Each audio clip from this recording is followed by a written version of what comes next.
Guys, ito nga pala yung naisipan kong i-content sa ngayon, yung pagluluto ko ng ulam namin. Ito yung escabeche o yung fish, sweet and sour.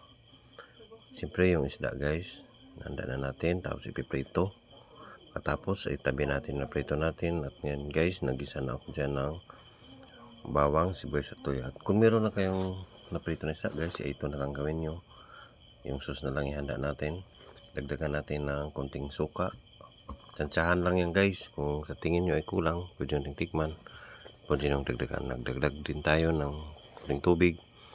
Tapos isang pouch na nga pala guys ng ketchup nilagay ko para mas masarap. At saka yung pineapple tidbits. Haluin na lang natin. Tapos magdagdag din ako guys ng konting asukal.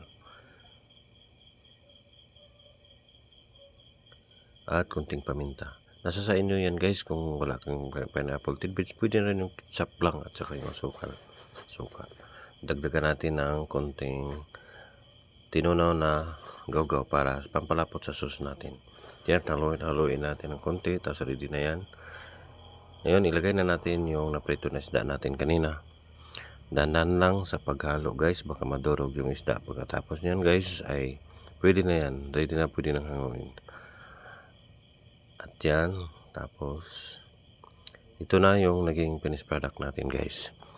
Pasensya na kayo guys, first time ko mag voice over. Nahirapan na yata ako sa karisip guys.